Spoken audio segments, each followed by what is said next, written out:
Broadcasting live from the Business RadioX studios in Woodstock, Georgia, it's time for Cherokee Business Radio.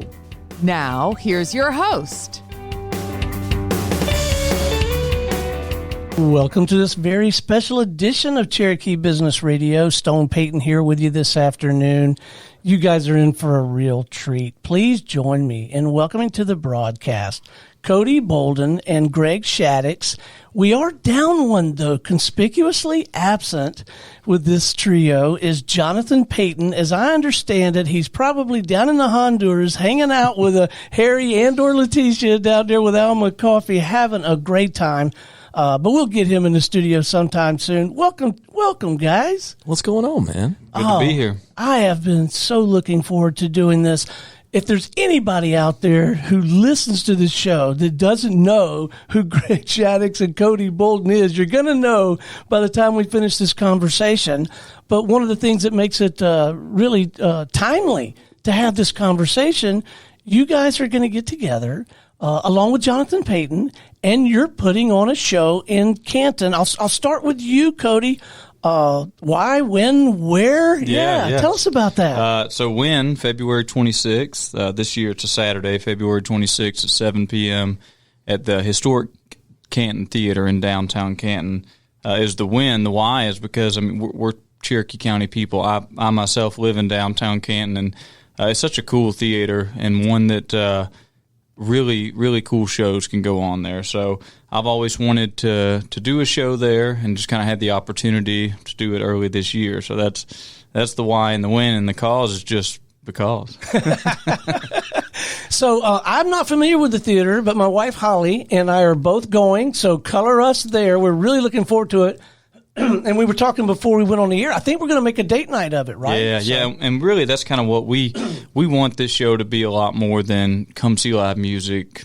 It's Cody and Jonathan and Greg. We want it to be a come visit downtown Canton because we think it's such a cool community that has so much to offer. And we've got support locally from some of the restaurants. So we want you to come eat dinner beforehand, hang out, go to the show, and then maybe grab drinks afterwards, all right there. Yeah. So, Greg, I won't ask you why. I'll ask you why Cody. And why Jonathan? Well, because they asked me. There you go. I'll be honest with you.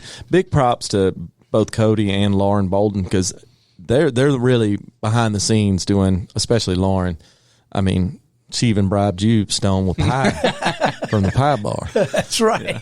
But, I think, first off, I think we're all real similar as far as our musical styles. We're different enough, but similar enough in what we're doing. And I think, kind of like to reiterate what Cody said, we're all Cherokee County folks. Jonathan and I both live here in Woodstock, and Cody's in Canton. And on top of that, we've got this beautiful theater. So let's make some local homegrown music in it. I think it'll be a good time. Yeah. I do too. Yeah, go ahead. Well, it's really neat because I would say of the three of us, myself and Jonathan and Greg, I've got the latest start on music. But what's neat is one of the first times I ever played out live was at like a competition event, and Greg was one of the judges at the event. That's right. So it's neat to me because when we were putting this show together, not the only two, but the first two that came to mind were Jonathan and Greg. So I'm excited about it. It's going to be a great show. I've said it before, and I'll continue to say it. Even if I wasn't on this bill, this is a show that I would be going to. So do tell us, Cody, first, and I'm going to come back to you, Greg, because I want to know your story as well. But tell us a little bit about the backstory. How did you get into this? Yeah, so my wife and I own a pie shop right here in downtown Woodstock. But just before we opened that, I didn't grow up in a musical household. We never had a guitar sitting around. Both of my parents always loved music, and they always sang to the radio, but we've never really been instrumentally inclined, I guess would be the easiest way to put it. And two, Lauren heard me say that enough times, my wife, that she finally bought me a guitar for Christmas. And, I did what I think most people do. I played it for 5 or 10 times and just kind of was like, it's just too much work for what I want to do. And a year went by, and the next year for Christmas, she bought me lessons. So I picked it back up. Oh, wow. And when I picked it back up is right when they started building Mad Life right here in Woodstock that shares a parking lot with us at Pie Bar. And I got to know the owners of Mad Life, and just music was kind of like present, not just music, but like the idea that you can make your own music, and that's a thing. You can write your own songs, you can play your own music, and really that's kind of what's always attracted me. Covers are cool, and I love other music, but just the idea of like you can make your own, and not coming up in a household like that, it was never really even an idea. And the fact that not only is it not can you do it, but it's celebrated, especially kind of here in this community as well. Live original music is celebrated.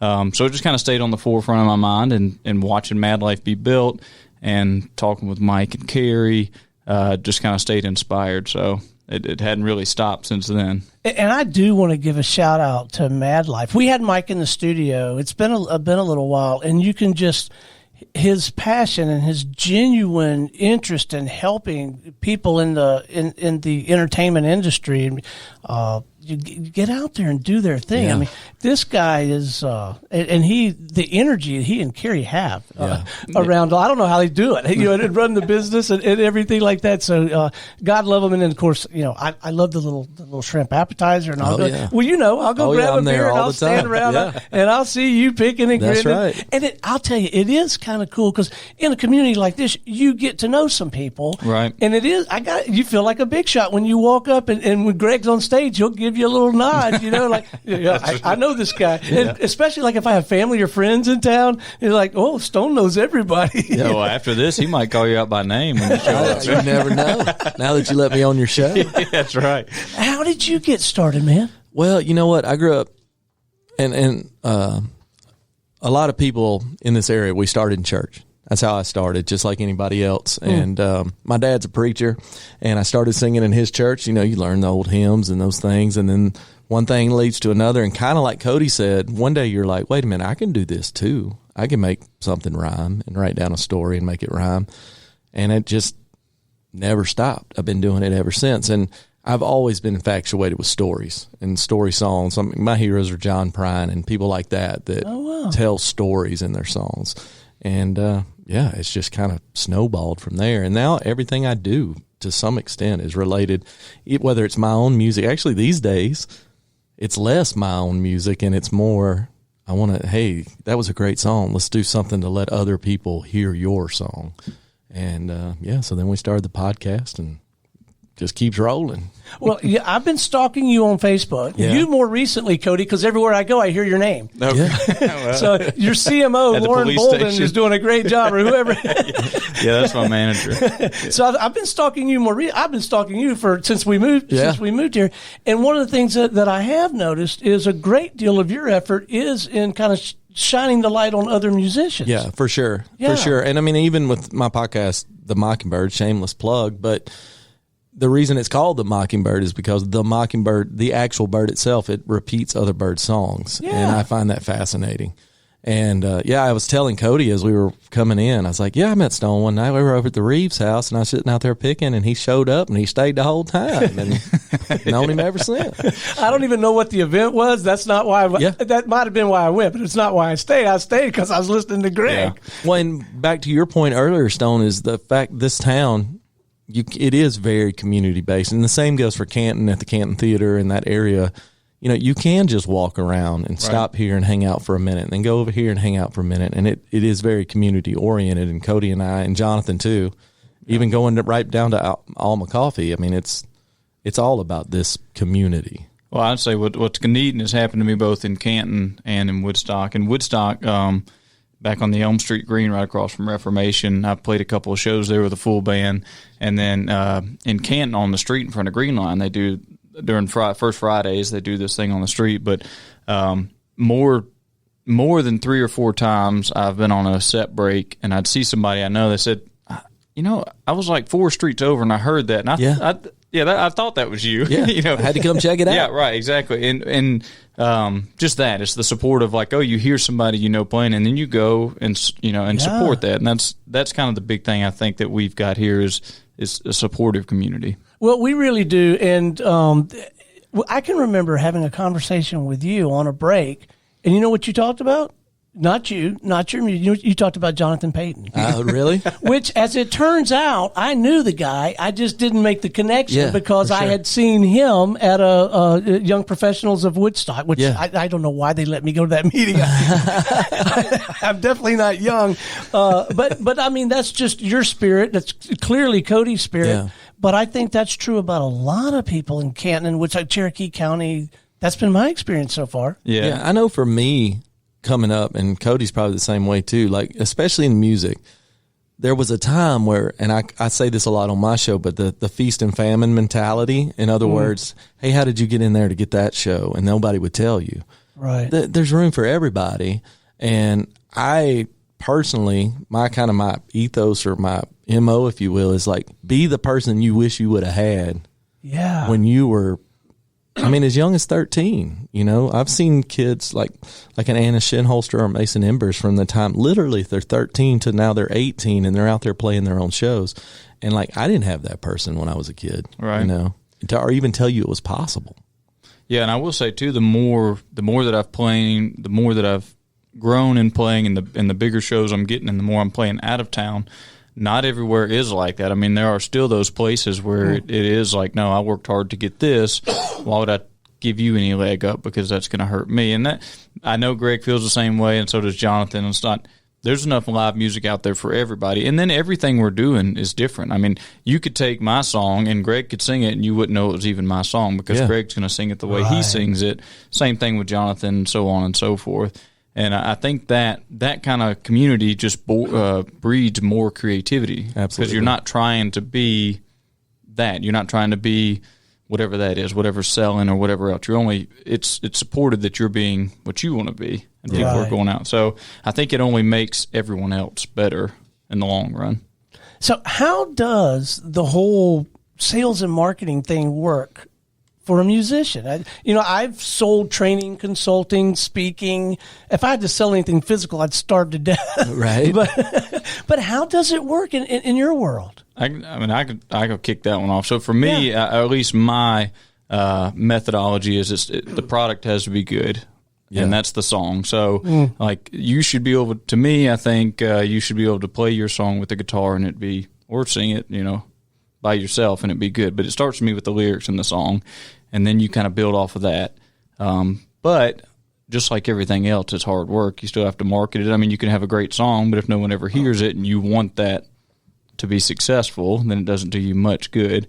But I think all too often, just like in a lot of things, the song itself gets looked past, and then you see past that. But I think for me, it always has to start with the product has to be good to start with. Yeah, I mean, you've got to offer the listener or the consumer, however they are, you've got to offer them something that they actually want to listen to, for sure.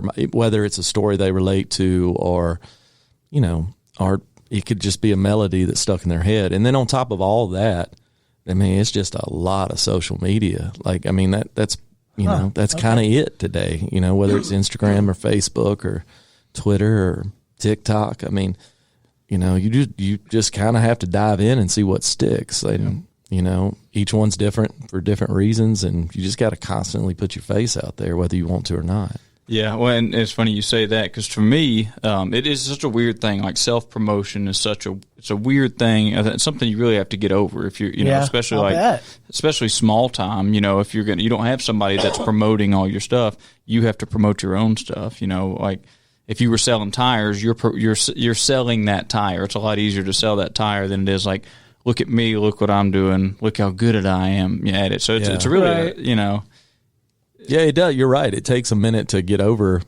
And that might be the reason why I started promoting other people more than myself. Maybe, I don't know. But isn't it interesting, or I'm extrapolating from my world, you have a show where you're spotlighting other people, you spend a lot of your energy holding other people up, and I am willing to wager it's already starting to come back to you tenfold, right? Oh, I'm a huge believer in that.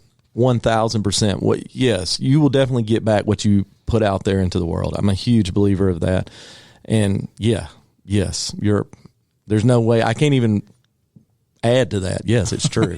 Just 'cause, by the way, those of you can't see us, we're in studio. Cody's wrestling with his hat and his headphones. I have a product idea. Speaking of sales and marketing, okay, because I'm a hat guy. I have hats in the studio. I intend to, if anybody gives me a hat, I'll put it in the studio. If they give me two, I'll put one in the studio and I'll wear one everywhere. The hat I had on before we got started was one of my clients, Alpha and Omega Automotive. But I've got this idea, Cody, is to have a hat that has like this flap. Then you put the headphones and you put the flap over the headphones. It's not a bad idea. Yeah. I came up, speaking of musicians and trying to help them, talking about promoting themselves. This one musician that comes to my open mic every Wednesday, he's missing one of his legs. I don't remember the story, but it's his left leg. And I was like, well, I got two ideas for you. Number one, the name of his band is 7 Feet Above. There's 4 of them, so do the math. I think it's a great name. It is. Secondly, I was like, man, you should start an eBay store, and all you do is sell left shoes, and it's called Take a Left.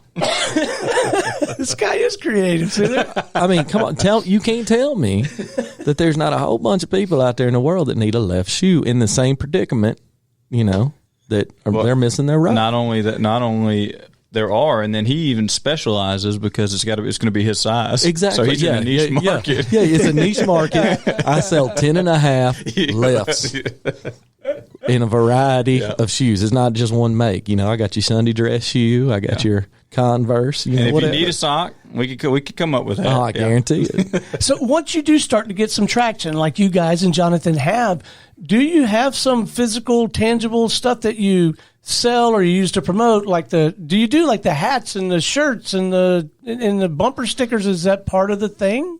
It is. Yeah. So what I'm finding now, because for me personally, for this show, I'm playing everywhere but Canton leading up to this show. Okay. Yeah. And just kind of to speak to the business side of it, the Canton Theater Show is a ticketed show. So if I'm out playing, 4 nights a week for free in Woodstock and downtown Canton, why would somebody pay $22 to $38 to come see me play? Right. So things like the hats, the T-shirts, the stickers. When I'm playing in Anniston, Alabama this weekend. See, I knew that because I've been stalking you. Yeah. I'm playing in Anniston now, so I'm getting paid for the event, but I'm not quite at the level yet where I'm getting paid enough that it's paying for everybody, plus our food, plus our gas, plus our hotel. Yeah. So the merch really kind of makes up. It's kind of that supplemental income. So, and that's really, at least from what I can tell, a lot of touring artists right now. That's kind of where they're making up for lack of ticket sales on like a Tuesday night in a town because attendance has been down with COVID and everything else. So really that's almost a necessary supplemental thing. Yeah. I think right now. And it's doing double duty, right? Because now you're getting promotion from the benefit of that, right? Yeah, because now you got people in Anniston. Sure. And you have a band as well? I do. So or at least in Anniston you do. No, well, they're here. So it's Cody Bolden and the Road Hands. The Road Hands. Yeah. Okay. Yeah. A neat thing about I met a neat thing about that. The original Road Hand is Jason Holland. He plays drums for me, and I met him at Pie Bar. He came in and was looking for some extra work, I think really just to fill time. He started washing dishes for us. He already had a full-time job. He was just looking for something else. I did not know that. I met him at he came in and started washing dishes for us, and that like a few weeks after he started working for us, I played at an open mic at Mad Life, Undiscovered event, and told him, I was like, because I literally walked next door with my guitar, so he saw me with my guitar. So he came over and watched me, and at the end of it, he said, "Hey, I used to play in a band. If you ever need a drummer, let me know." I said, "Well, as a matter of fact, I just took a full band gig in 2 months, and I need a full band, so I can start with a drummer." Yes. So he's been with me ever since. And then the other guys are kind of around between Atlanta and Calhoun area, so they're all right around here. Yeah, and then for me, I play with Dallas McGee. We're the Cosmic Cowboys. I mean, technically, if you look us up on Facebook, it's the Cosmic Cowboy Metaphor Company. But we just call us the Cosmic Cowboys. And we got, speaking of shirts, I got to get it made. I'm hoping I can get it done before this show, but our friend Buddy Finethy designed us one, and because people always laugh at us because we'll argue for a little while and then we'll play a song. And it's just the dynamic that we have. It's friendly argument, nothing terrible. And But he made us a shirt where both Rock'em Sock'em robots with our faces on them, and it just says "Play a little, fight a little" on the bottom of it. And I had that toy as a kid. I did. Actually, I had that toy too. I did too. And I'll speak for Jonathan too. Jonathan's going to be playing with Abigail, and I don't know if you've seen them out live yet, but they have incredible harmony. So Abigail is his wife, so it's him and his wife. How cool is that? Yeah. We got to get him in here because we got to ask him about that dynamic, right? Like, Yeah. But and you'll see it and hear it when you come to the show, but you'll feel it too. I mean, it's just something about them two together. So it's gonna be a great show. I'm looking forward to it. We've got support from the local community. As a matter of fact, the first real open mic I did, and I call it real because the first time I played at Mad Life, I wasn't really ready to play yet, but I had been talking with Mike, and I knew 3 songs at the time. And he's like, "Hey, we're going to be doing this thing. Come out and play." And I played it. But then when we moved to downtown Canton, Green Line Brewery had just started doing an open mic in their space, and I could walk down there with my guitar and play like a 30-minute open mic of all original songs. And they've kind of been there with me since the start too. So they're on support for this show. They're literally right across the street from the theater. So maybe that's where Holly and I have our date night, right? We start there, and maybe we start there and end there. We'll bookend it with Green Light. That's right. Yeah. That's right. Well, not only that, but you got your face on one of their cans. I do. Too. Yeah. So my gracious. Yeah, their first canned beer is Allen Brook Lager, and they do what they call an artist series. So I think they're continuing to do this as they release canned beer. Yeah, there's more coming. Yeah. So it's got my face on the back. I should have brought you one. I can definitely get you one. Well, we'll do if you can, but I'm going to be there. I'm going to be, and so I'll just buy probably more than one. That's all right. But I'll tell them, bring the can. Don't just pour it in the glass. Give that with the can. The other night I was there because, like I said, I can walk down there. So for me, that's my spot to go. I just go down there. And Hannah, she works at Green Line, and I was drinking Allen Brooks, and I had 2 or 3, but she was not like collecting the cans, so I was starting this little pyramid, It was like a pyramid of cans with my face with on your it. Face on it. That is a weird. She's like, I'm going to clear those out before somebody people start thinking you have an issue. Now, do you guys? I was going to say still get nervous because that's assuming that you ever did, but do you get a little nervous when it gets close to showtime and they get there and somebody announces you, or it's just your turn to get up? Do you get butterflies? Yeah, sometimes. There was a time, and I'm not kidding, I used to get I would get ill right before I went on every time, every show. Nowadays, nowadays I actually feel more comfortable up there than I do. Like, I'm notorious about, and I love talking to people, don't get me wrong, but I'm notorious after the show of not wanting to go out and talk and hang out. That's why I have Dallas, because Dallas will talk to anybody. Whether they want him to talk to them or not, he will do it. And I don't know. For me, these days, it's like I'd rather be, it's almost like a security blanket in a weird way these days. Yeah.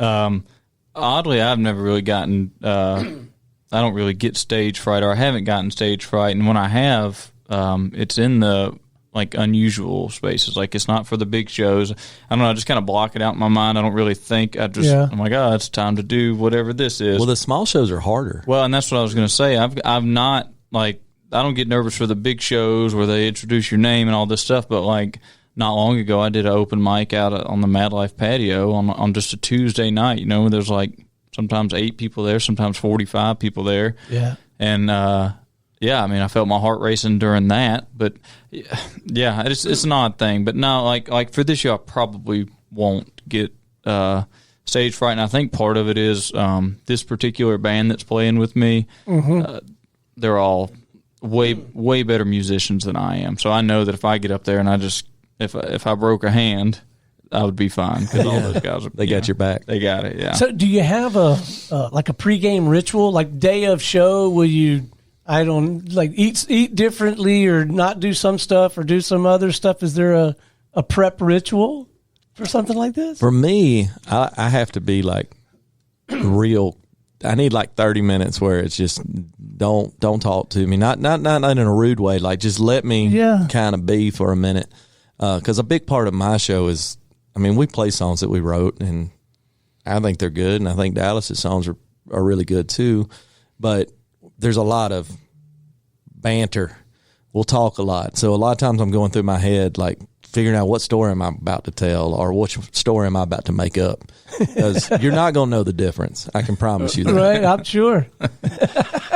Now, I mean, no, not necessarily. And I think that's part of not doing anything that's going to make me nervous. I really wouldn't do anything different other than I like that. I like that. If it's somewhere like this one is going to be an odd one, this Canton Theater show, because I got family coming to town and they're going to be staying at our house. So it's, oh my, you know, and we're going to have friends in town, and it's just, I like for that too. I would, if I could just go to a room and sit by myself for like 30 minutes to just bring it here, you know, get it all reeled in. But sometimes it's hard to do on some of those shows, especially playing it like I mean, I know playing at Smith's Old Bar in Atlanta. Sometimes the pre-show because there's 3 bands playing, everybody's kind of sharing the same green room area. It's really just kind of like chaos. Yeah, it is. It's just as much of a show backstage as it is, you know, out front. But no, I mean. And sometimes shows like that too, like the logistics of it. I remember I played a show that made me think of this story. I played a show at Smith's Old Bar. This is years ago. And I was opening for Corb Lund. Yeah. But it was just me and a guitar, and there was 3 bands. Corb's headlining it. And so they put a full band on. And at Smith's Old Bar upstairs, there's a big curtain, right, that closes up the whole stage. So you can't see the stage until the artist is out there. So they put a full band on, and they get done. They did great. They just raised the roof on the place. And then the curtain closes, and I'm standing out there all by myself. You were second. I was second. I was like, who did this? Whose idea was this? Yeah, like, put me on first. Yeah, please. I'm sandwiched in between 2 bands. It ended up being fine. Okay. It was a very supportive crowd, but that is the last time that I could remember literally sitting there like, shaking my hands out. My knees were a little knocking because you can hear them out there. It's a sold out crowd. Oh, wow. And you can hear them out there in this curtain between me and them. Like, this is awful. Well, Stone, and this is for you, you know, just kind of like a kind of like key of music. Like when you do multiple events, you usually want to build the sound. So like in that case, if the headliner was a full band, you'd want the group before them to be a full band or maybe a piece or 2 less, and then you open with like an acoustic act. Yeah. But if somebody comes out there and they're just ripping, and then you got like a solo acoustic act, singing a bunch of sad stories. Now you know the crowd is up here, and then we come out and we're like, well, you know. As my friend Roger Brainerd says, you want to hear a fast song about death and dying or a slow song about death and dying? Right. So you kind of want to build that thing. So it's kind of I'm sure. Oh man, my knees were knocking. Yeah. I would have been nervous in that situation. It was terrible. Yeah. So do you find yourselves when you are in that situation and there's multiple acts that occasionally, or maybe more than occasionally, you click with some of them, and then after everybody's gone home and you guys are hanging out, and do you find yourself in the back room or a nearby bar and you just like kind of just jam and just hang out? Oh yeah, that totally happen? Happens. Yeah, that's my vision of it. You know, like my glorified vision of the lifestyle. Right, is we'll go, you know, we'll hang out at 2:00 in the morning and just that really does happen. Like sometimes too, like the craziest stories happen out of those. Another night at Smith's Old Bar, I opened up for Ray Wiley Hubbard, and at the time we both had acrylic nails. That's how we played our guitar, was our picks. And so it's me and this living Texas country legend, in my opinion, sitting at a booth eating chicken fingers, telling each other the best way to get to an acrylic nail shop on the road. It was the wildest. Like, I wish to this day that I had that moment recorded, even if it was just for me, because you tell that story and people are like, well, no, I don't know if that's true. No, it 100% happened. Just sitting there talking about fake acrylic nails and guitar pick over chicken fingers. You know, it's just, So there are those moments that only, I guess, the musicians get to share that. Yeah, I'll bet. Almost are sometimes unbelievable. I'll bet.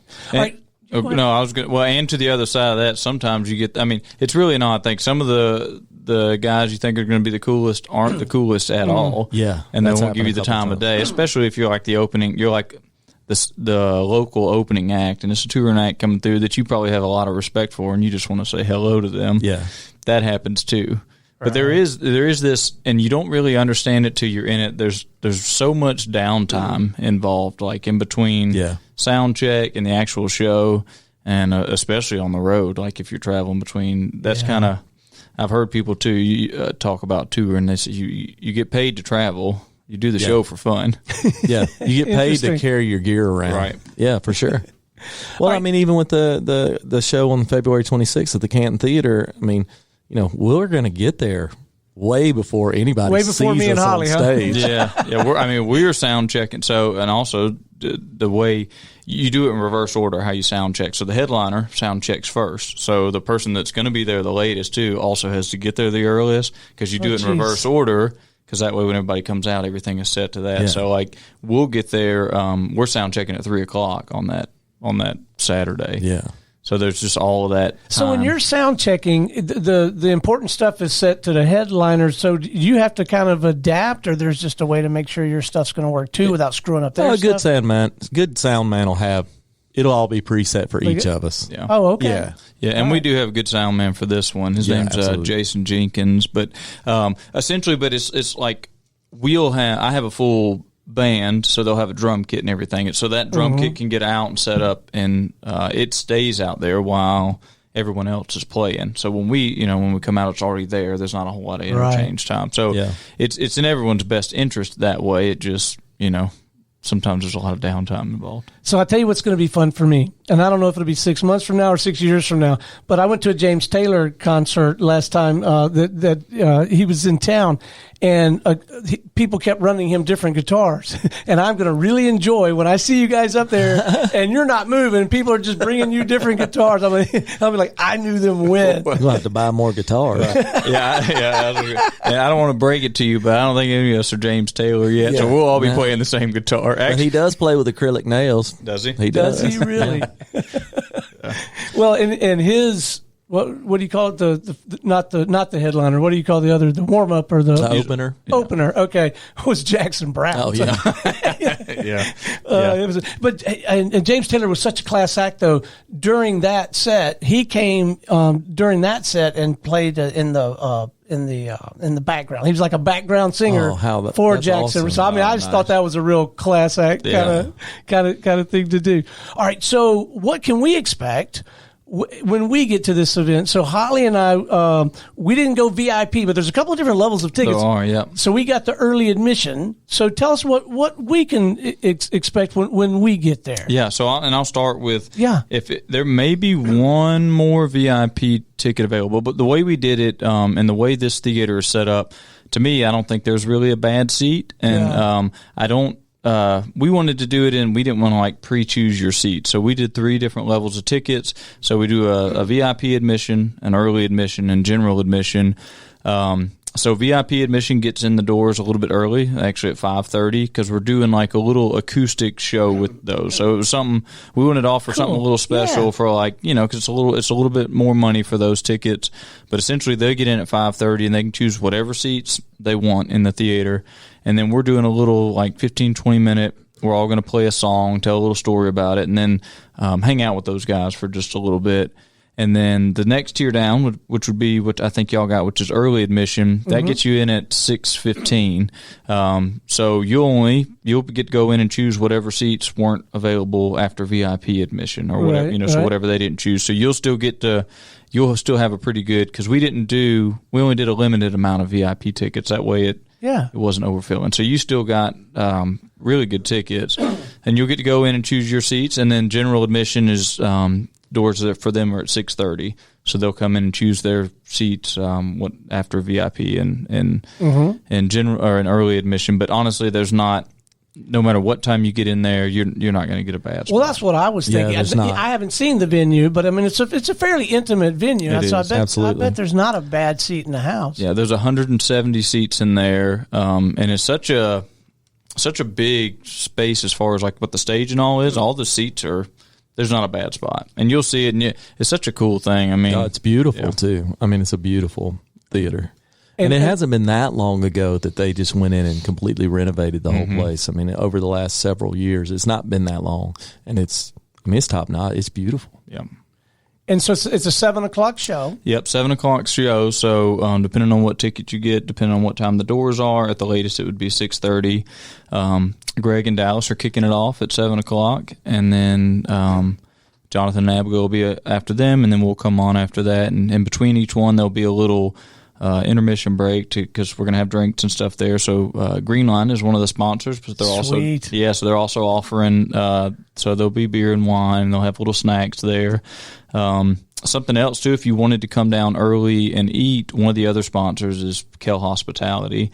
He owns 3 restaurants in downtown Canton. So that's Queenie's, Downtown Kitchen, and Going Coastal. All are great. All are a little bit different. Yeah. So for you, the doors at 6:15. I would get down there around 5:00, maybe 4:45. Eat dinner at one of those places. Yeah. Come to the show, hang out, and then go to Green Line afterwards. Because I'm pretty sure, I don't have anything written on paper, but Green Line's going to offer some deals if you come in with your ticket, whether it's half off your first beer or whatever that may be.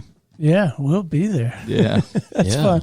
All right, so you're bringing your partner in crime, That's too. right. Dallas McGee will be there with me. Okay. Yeah, 100%. Yeah, I'm bringing his cantankerous self.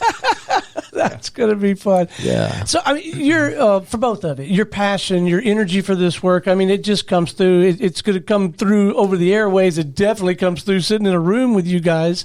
And you're human. Sometimes you got to run out of gas now and again. You got to stall sometimes, and maybe be in a situation where you need to recharge and you need to go somewhere for inspiration, or you need to go somewhere for inspiration to write that next song or to get motivated to. Where do you go for inspiration? I don't necessarily mean a place, but how do you guys recharge? And for me, it's I go to the woods. I like to hunt and fish. Sure. And that's my church, man. I like that is so for me. If I can just walk in the woods, but where do you go to kind of reach? And I'll ask both of you, and I'll start with you, Greg. For the longest time, my favorite place was like chain restaurant bars. And when I say I'm talking about like a Ruby Tuesdays or an Outback, especially if they're in a small town close to an airport, and I'll tell you why. People will come in and they'll sit next to you, and they know for a fact that they're never going to see you again. And they will tell you the deepest, darkest secrets that they ever have because they want to get it off their chest. And then I'll turn around and turn it into a song. But it's happened. I can't tell you how many times. But on the flip side of that, 100%, I like to throw my kayak in the water and disappear for a few hours without my cell phone and go fishing and just think about things. And that's a lot where my stuff comes from too. I am so glad I asked the question. That's you didn't see that coming. That's fantastic. Yeah, I mean, mine are situational. So sometimes I put myself in these situations, and sometimes I just end up in that situation. But I like for a lot of the songs to root from that. But I tell you where I get a lot of like inspiration in terms of things that I wouldn't necessarily do, or things that kind of get just my ball rolling in my mind is open mic nights, because people are coming with their own original ideas and own different stylings of how they do things. And it may take something, I already may have a lyric, but it gives me a different idea for a melody that it wouldn't necessarily start. And like in an open mic, I think with Greg's, the one he hosts over at Mad Life, I mean, sometimes there's between 8 and 12 different people. So there's so many different things happening. They're all playing 2 or 3 songs. So you're getting like this blend of all these different stylings and types. So it kind of just it takes what I may have already had, or it kicks off this new idea. So I get a lot of inspiration from open mics. Yeah, and if you just keep your ears open and just listen, people will tell you things. It may not even be something that seems significant, but the way other people say things sometimes will spark your brain up to a way that you would never, a turn of a phrase that you would never say, and then you're off to the races. What you're describing reminds me of what I think I heard on more than one episode where the comedians in cars, where the comedians get together. Jerry Seinfeld. And they make such a science of just observing. Yeah. Right? And they bring that in. That impressed me, and it impressed me just how much attention that they put to the craft and how focused, like a Jerry Seinfeld will be on how to articulate the phrase. And he may try that thing on like 13 different ways. Right. Yeah. And words matter. Like, a simple turn of phrase, like one word can change an entire song. And it can be as simple as a word as like, I don't know, instead of using he, there's another way to say that, you know? I mean, it sounds simple in some ways, but when you basically have a whole page full of words and then you just start throwing every one of them out that doesn't have any importance, that's when you end up with a song, in my opinion. Yeah, and to me, I like the idea of crafting a song too, because once you have that song, especially if it's a good song and you think about it, you're probably going to play that song thousands or 10,000 times over the lifetime of that song. So that one word, it makes such, you're going to say that one word so many times, it's worth it to go ahead and chew that down to what you can get out of it. And songs grow too. I'm sure that you write a song and you play it. You may play it for 10 years, and then all of a sudden you're like, oh, wait a minute, that verse, if I said this, it would say what I'm trying to say better. And I wrote the song, so I can change the song, And then there'll be people out there, well, that's not how it goes. Yeah, well, it's my song. Like my wife gets so mad at me sometimes because I'll have a song that, I've had for years, and she'll hear me play it, and I'll play it. All of a sudden, I'll make it a waltz. And she's like, that is not the way you do that. And I'm like, well, it is now, or it is for tonight. And I think that's what's cool about music, and at least as from like a songwriter standpoint, is my hope is that I haven't written my best song yet. So it's always that, like, trying to get whatever that is. And the same thing like when you play one, because the way you play a song makes the words meaning different, like the effect of what you're doing. Right. So especially like in storyteller songs like myself and Greg, a hard strum is one thing, and then a palm mute is another thing in certain parts where you really want the lyrics to come through opposed to the melody of the song, or what you're saying there is very important compared to the rest of the song. So something I've been working on, especially from like a full band standpoint, is song dynamics. So like everybody's up here and down here, and I listen to a lot of music podcasts, and I didn't, from like a producer standpoint, if you listen to a lot of these old country songs, a lot of the stuff they're doing is, if they talk about a waterfall, if you really listen in the background, there's probably something, whether that violin's making it sound like water droplets or something, that you don't even necessarily consciously, or I as a layperson, but right. It's really happening. Yeah. It's really a neat thing. What can be done with music.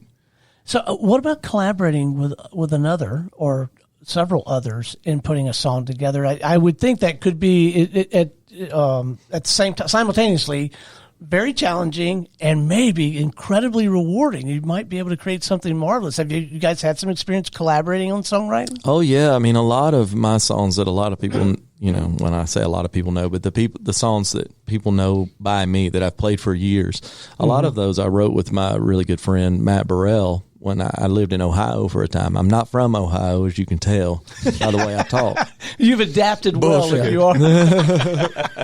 I am not from there. But yeah, I mean, a lot of those things we wrote together, and a lot of things I write on my own, or I don't know about you. Like sometimes I'll write some stuff and like I'll get stuck and I'll send it to Cody, or I'll send it to somebody like Jonathan, or just a friend of mine that writes songs, and like, hey, can you, I'm stuck. Like what's the next thing? And it could be as simple as they're like, hey, what if you went this direction? And that's all I needed. Like for some reason my brain was stuck on it. Yeah. Actually up to this point, the only person I've ever co-written with is my wife, Lauren. She's also a great writer.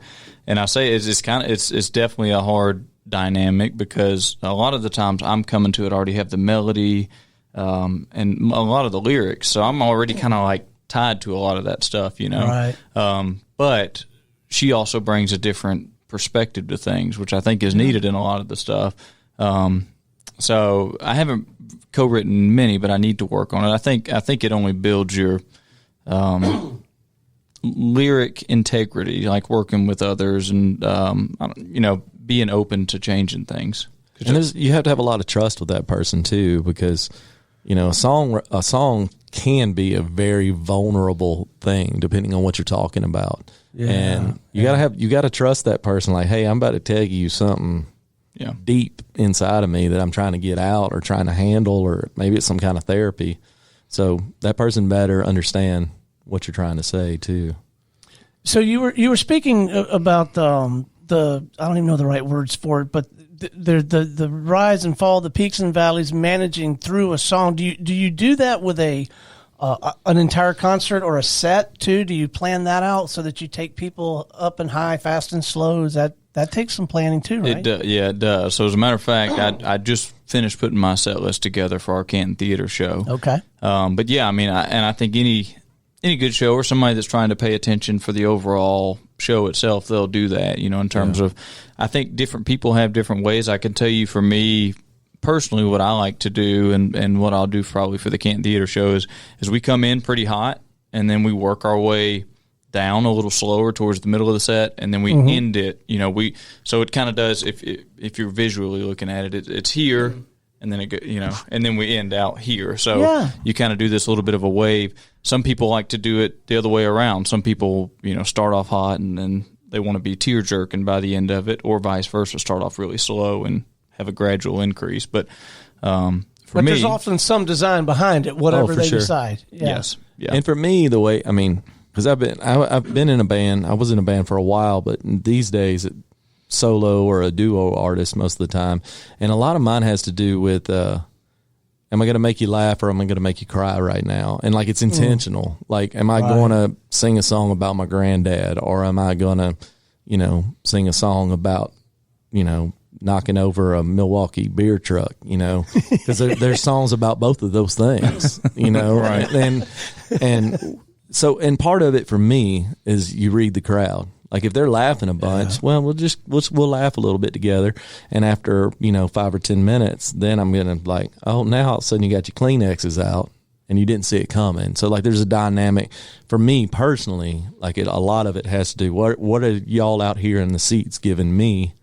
And then we'll go from there. Especially, if you're kind of back to Cody's point earlier, if you're playing a bunch of shows for free, that's a different thing. But this show, February 26th, everyone in those seats paid money to see us. So I want to give them something that you're not going to see if you come see me on a patio on Sunday or somewhere else where it's just me. I'm going to tell you the stories behind the songs. I'm going to talk to you a little bit more. And quite frankly, Jonathan and Cody may play you more songs. I may talk to you more than I play. These guys may play you 12, 13 songs. I might play you 6. You know? But you could take that to the bank. Yeah. Yeah. That's true. You're going to be there, Stone, count them. Yeah. That's just, one of my heroes has always been Todd Snyder. And he had this whole intro, and I don't remember the whole thing, but the last part of it, he's like, I may go on as much as 18 minutes in between songs. And it's just part of what I do. And it may be because I'm a preacher's kid. And I'm used to seeing people stand in front of the microphone and just talk for a while. All right, so let's make sure that we leave our listeners with all the information, everything from, we definitely want to make sure that everybody has information on this upcoming concert. Yeah. But people are going to hear this a year from now, too, beyond the concert. So I want to make sure that they have contact information. I want to make sure they know how to get to your radio show. Yeah. And so they can continue to follow. So whatever you guys think is appropriate in terms of whatever the social media stuff is you cool kids are doing these days, the Instagram, the website, all that stuff. Let's start with you, Greg. Lay it out there. Let's make sure we got it up. Probably the easiest way to find me is just go to searchingformetaphors.com, and that'll take you everywhere. It'll take you to the all my social media. You can find the Mockingbird podcast there. That's probably the easiest thing for me. Just look for Searching for Metaphors. Spell FOR. Spell it all the way out, not the number. And I think Jonathan Peyton's is Jonathan Peyton or Jonathan Peyton Music. If you search Jonathan Peyton on Google, you'll find him. Yeah. Mine is Cody Bolden, so CodyBolden.com. You can find all of the other stuff from that, but I think on Instagram it's Cody Bolden. I just started a TikTok. I think it's Cody Bolden Music. But yeah, search for it and you'll find it. Any of those names, you'll kind of, if you Google it, you'll find us. And then for this show, so we're going to be Saturday, February 26th in downtown Canton at the historic Canton Theater. Show starts at 7:00. Tickets are on sale now. I don't foresee us having tickets at the door. They're selling well now, and that's the hope, anyways, that we can sell out prior. So if you're listening to this, you can get tickets at my website, codybolden.com. It's an Eventbrite as well, so you can search the Facebook event, get tickets there. Well, guys, it has been an absolute delight having you in the studio this afternoon, and I'd like to make maybe a little more of a habit of this. We ought to get together periodically, get caught up on what you guys are doing, get some stories from the road, Absolutely. Get caught up on your show. Yeah, let's do it. So I need you to come on my show, too. You got it. We talked about that a while back. Too much fun. And off air, I'm going to get Jonathan's phone number because I need him to bring me back some cigars. He's still down there in Honduras, right? He is. I'll get it to you. So give him a call. All right. This is Stone Peyton for our guests today, Greg Shaddix and Cody Bolden, and everyone here at the Business RadioX family saying we'll see you next time on Cherokee Business Radio.